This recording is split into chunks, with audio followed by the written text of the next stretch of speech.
ఎవరంటే వాళ్ళు ఎవరంటే వాళ్ళు మాట్లాడటం నేర్చుకోండి. ఏంటి బాండింగ్ ఒక్కర్లేదంటే చెప్తున్నా. ఏంటి బాండింగ్ చేశారు మీతో అవసరం లేదన్నా నాకు. అదే దానికి ఫుడ్ కి సంబంధం లేదు. ఎవరితో బాండింగ్ దానికి ఫుడ్ కి సంబంధం లేదు. గేమ్స్ ఆడడానికి వచ్చాం, బాండింగ్లకి రాలేదు. నాన్న అనుకోండి బాండింగ్ అనుకున్నారు ఏంటి? ఎవరన్నారు నాన్న? ఎవరంటే వాళ్ళు మీకెందుకు? ఎవరన్నారు? పుచ్చకాయలు దొంగలంటే భుజాలతో అడుక్కున్నారంట. ఎవరంటే వాళ్ళు ఇనిషియల్ గా అయిపోయింది ఏదో ఆయన ఫుట్బాల్ చెప్పేసేసుకోండి అనేది మా చెప్పడానికి ఆమె మీతో మాట్లాడడం నాకు ఇష్టం లేదు అని. నాకు ఇష్టం లేని వాళ్ళతో మాట్లాడడం అస్సలు ఇష్టం లేదు. ఇష్టం లేని ఒక రెస్పాన్సిబిలిటీ పొజిషన్ ఉన్నప్పుడు ఫర్ సపోజ్ మీకు ఇంకా ఎక్కువ ఐడియా ఉంటది. అంటే రెస్పాన్సిబుల్ పొజిషన్ లో ఉన్నప్పుడు నాకు ఎంత తిన్నారో తెలిసినప్పుడు 16 క్వాంటిటీలు ఉంటే ఆ క్వాంటిటీలో నా క్వాంటిటీలో హాఫ్ తిన్నాను నేను. మీరు 16 పోర్షన్స్ చేసే డ్యూటీ ఆవిడది. నా క్వాంటిటీలో 3 అట్లలో ఒక అట్టు తిన్నాను. ఒక కర్రీ సరిపోకపోతే అప్పుడు డిస్కస్ చేయండి. ఆయన ఫుట్బాల్ నచ్చలేదు మార్చండి.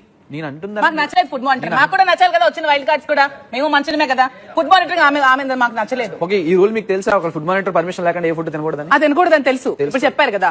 ఇప్పుడు కాదు, నేను వచ్చిన ఫుట్బాల్ ట్రైన్ రోజు చెప్పాను పర్మిషన్ లేకుండా తినకూడదని చెప్పలేదు. మాకు పోర్షన్స్ ఎవరు నాకు చెప్పలేదు. నాకు ఫుడ్ మానిటర్ పర్మిషన్ లేకుండా తినకూడదని చెప్పలేదు. పోర్షన్స్ ఎవరు తెలిసింది కదా రూల్. ఇప్పుడు తెలిసింది. మీరు నేను ఫుడ్ మానిటర్ నాతో తను మాట్లాడే ఇష్టం నేను వాళ్ళతో నాకు మాట్లాడే ఇష్టం లేదు కాబట్టి మీరు తినమంటే మీకు అడిగి తింటా. కెప్టెన్ గా మార్చాలనుకుంటే మార్చండి, లేదంటే మీ ఇష్టం. కళ్యాణ్ కెప్టెన్ గా నేను చెప్తున్నాను, నేను పోర్షన్స్ చేసి ఇస్తేనే కర్రీ ఎవరైనా తినాలి. నేనైతే అడగను. కావాలంటే ఫుడ్ మానేసా. ఎన్ని రోజులు ఫుడ్